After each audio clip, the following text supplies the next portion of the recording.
رکھے۔ اب ان میں جو سب سے پہلا عمل ہے کہ جس کے بارے میں حضور نبی کریم صلی اللہ علیہ وسلم نے ارشاد فرمایا کہ یہ لوگ جنت میں نہیں جا سکتے، یہ لوگ جنت میں نہیں جا سکتے، ان میں سے سب سے پہلا فرمائے والعاق، ماں باپ کا نافرمان، جو والدین کا نافرمان ہے، ماں باپ کو دکھی کرنے والا ہے، ماں باپ کی نافرمانی کرنے والا ہے، ماں باپ کو پریشان کرنے والا ہے، ماں باپ کو تکلیفیں دینے والا ہے، ماں باپ کو ذہنی بے چینی اور بے قراری ان کو دینے والا ہے، ماں باپ کی ضرورتیں پوری نہیں کرتا، ماں باپ کو بدتمیزی سے بلاتا ہے، ماں باپ کے سامنے بے ادبی سے بات کرتا ہے، ماں باپ کو برے القاب سے یاد کرتا ہے، یہاں تک کہ ایسے لوگوں کو دیکھا کہ جو ماں باپ کو بھی گالیاں دے رہے ہوتے ہیں، ماں باپ پر ہاتھ اٹھا رہے ہوتے ہیں، ماں باپ کو گلیوں میں کوچوں میں زمین کے نام پر گھسیٹ رہے ہوتے ہیں، جائیداد کے نام پر ماں اور باپ کو عدالتوں میں ذلیل و خوار کر رہے ہوتے ہیں۔ فرمایا ان جیسے لوگ جنت میں جانے کو بھول جائیں، یہ لوگ جنت میں نہیں جا سکتے، حضور نبی کریم صلی اللہ علیہ وسلم کا فرمان ہے۔ ماں کیسی ہستی ہے ماں کہ 9 مہینے تک پیٹ میں جو پالے یہ وہ ماں ہے، 9 مہینے تک بچے کا بوجھ اٹھا کر چکر لگاتی پھرے یہ ماں ہے، 9 مہینے تک اس بوجھ کے ساتھ گھر کے سارے کام کاج کرنے والی یہ ماں ہے، 9 مہینے کے بوجھ کے ساتھ ساری رات دائیں اور بائیں کروٹ لیٹتے گزارنے والی یہ وہ ماں ہے، 9 مہینے کے پیٹ میں بوجھ کو بوجھ نہ سمجھنے والی، مصیبت اور آفت نہ سمجھنے والی یہ وہ ماں ہے۔ اور پھر بچہ پیدا ہونے کی جو تکلیف ہے، جو درد ہے، اللہ کی قسم زمین آسمان میں اگر وہ درد تقسیم کر دی جائے تو اس درد سے زمین اور آسمان پارا پارا ہو جائے، اس درد کو سہنے والی ماں ہے۔ پھر 2.5 سال 2.5 سال دودھ پلانے کا زمانہ انتہائی مشقت والا زمانہ ہے کہ اس میں عورت کے رات کی نیند بھی اڑ جاتی ہے، دن کا چین بھی اڑ جاتا ہے، رات کی اس کی راحت بھی ختم ہو جاتی ہے، دن کا آرام بھی ختم ہو جاتا ہے۔ یہ 2.5 سال مشقت والا اس بچے کے لیے قربان کرنے والی وہ ماں ہے۔ پھر یہ دودھ نہیں ہے جو ماں پلا رہی ہے، اللہ کی قسم یہ اپنے جگر کا خون پلا رہی ہوتی ہے، یہ وہ ماں ہے۔ کہ جو اس کا پیشاب پخانہ صاف کر رہی ہے یہ ماں ہے، جو اس کے لیے رات کو نوکرانیوں کی طرح، خادموں کی طرح اور ملازموں کی طرح اس کی نگہبانی کرتی ہے، اس کی نیند کا، اس کے پیشاب کا، اس کے پخانے کا، اس کے بھوک کا، اس کے پیاس کا، اس کے تڑپنے کا، سوکھی جگہ پر لٹا کر خود گیلی جگہ پہ سونے کا، اور سردیوں میں اس کو گرم رکھنے کا اپنی پرواہ نہیں، گرمیوں میں اس کو ٹھنڈا رکھنے کا اپنی پرواہ نہیں، بغیر کسی اجرت کے، بغیر کسی پیسوں کے، بغیر کسی معاوضے کے، بغیر کسی تنخواہ کے اگر یہ محنت کرنے والی ہے تو یہ صرف ماں ہے کہ جو اپنی زندگی اور اپنی جوانی کا ایک ایک دن، ایک ایک رات اور ایک ایک خوشی اور ایک ایک خواہش اولاد پہ قربان کر دیتی ہے، اس ذات کو ماں کہا جاتا ہے، اس ذات کو ماں کہا جاتا ہے۔ باپ کو تو اللہ نے عجیب ہی محبت سے تخلیق فرمایا ہے۔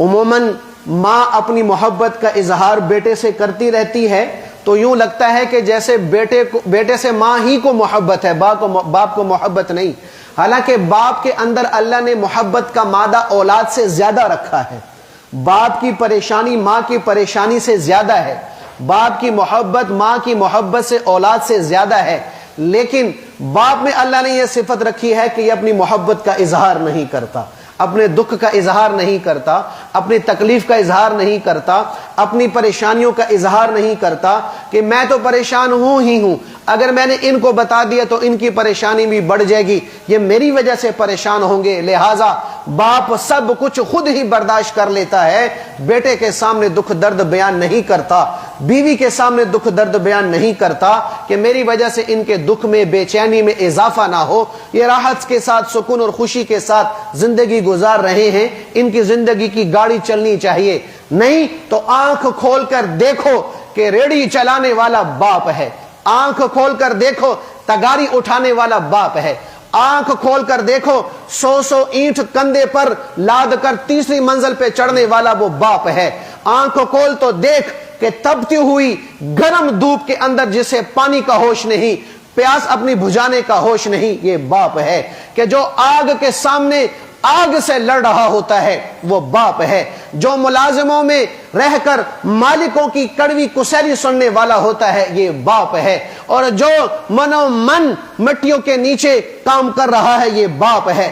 میں یہ درہ آدم خیل گیا تھا, وہاں پر ان کو کوئلے کی کانیں ملی ہیں. اب کوئلے کی کان کے اندر کام کرنے کی ضرورت ہے تو لوگ آتے ہیں کام کرنے کے لیے, تو کام کرنے سے پہلے ایگریمنٹ ہوتا ہے کہ اگر یہ مر گیا اندر تو ہم ذمہ دار نہیں ہوں گے. موت سے سودا کرنے والا ہے تو یہ باپ ہے, موت سے ایگریمنٹ کرنے والا ہے تو یہ باپ ہے. اپنی ذات کے لیے نہیں, نہ اپنی خوشی کے لیے, نہ اپنی چاہت کے لیے, نہ اپنے راحت اور آرام کے لیے. کس کے لیے؟ صرف اولاد کے لیے. ہاں اولاد کو دیکھنا چاہیے آنکھ کھول کر کہ میرے تن پر لباس ہے, میرے باپ کی مزدوری ہے. میرے سر پہ دستار ہے, میرے باپ کی مزدوری ہے. میرے پاؤں میں برانڈڈ جوتا ہے, میرے باپ کی مزدوری ہے. میرے ہاتھ میں برانڈڈ گھڑی ہے, میرے باپ کی مزدوری ہے. میرے ہاتھ میں برانڈڈ موبائل ہے, میرے باپ کی مزدوری ہے. میرے نیچے سواری ہے موٹر سائیکل کی شکل میں یا گاڑی کی شکل میں, یہ باپ کی مزدوری ہے. میرے سارے فیشن پورے ہو رہے, یہ میرے باپ کی محنت اور مزدوری ہے. میرے سارے تعیشات یہ پورے ہو رہے ہیں, یہ باپ کی مزدوری اور محنت ہے. میں کسی مجمع میں جاتا ہوں, میرا ایک سٹینڈرڈ ہے, میرا ایک معیار ہے, میرا ایک روب اور دبدبہ ہے, تو یہ میرے باپ کی مزدوری ہے. اللہ کی قسم اگر باپ نہیں ہے تو اس بیٹے کی, اس اولاد کی معاشرے میں کوئی حیثیت نہیں ہے. اگر باپ نہیں ہے تو ماں تو پیدا کرنے والی ہے, زندگی بنانے والا, زندگی سنوارنے والا اگر کوئی ہے تو وہ باپ ہے. ان ماں باپ کا نام فرمان, میرے نبی نے فرمایا وہ جنت میں داخل ہونے کو بھول جائے اور ساری زندگی اللہ کی قسم ماں اور باپ کے پاؤں دھو دھو کر پیتے رہے. اللہ کی قسم مجھے اور آپ کو پالنے میں ماں اور باپ کا جو پسینہ نکلا ہے اس پسینے کے ایک قطرے کا بھی حق ادا نہیں ہو سکتا. عبداللہ ابن عمر رضی اللہ عنہ کے پاس ایک شخص آیا خراسان سے, ایران سے, کہا حضرت ماں کو خراسان سے کندھے پر بٹھا کے مکہ لایا ہوں. خراسان سے تقریباً کوئی 1.5 مہینے کا سفر ہے گھوڑے پر. پیدل کتنا سفر ہوگا؟ کہا حضرت پیدل لے کے آیا ہوں, کندھے پر بٹھایا ہے, پورے مکہ میں گھمایا ہے, پورا حج, طواف, صفا مروہ, مزدلفہ, منا, عرفات. یا رسول اللہ صلی اللہ علیہ وسلم ماں کو, یا اے عبداللہ بن عمر, ماں کو کندھے پر بٹھا کے میں نے یہ حج کروایا ہے, کیا میں نے ماں کا حق ادا کر دیا؟ سنو عبداللہ بن عمر کا فتویٰ. فرمانے لگے او اللہ کے بندے, تیری ماں نے جو تجھے 9 مہینے پیٹ میں رکھ کر گھر میں کئی چکر لگائے ہیں, ابھی ایک چکر کا بھی تو حق ادا نہیں کر سکا, اور تو کہتا ہے میں نے پوری زندگی کا حق ادا کر دیا.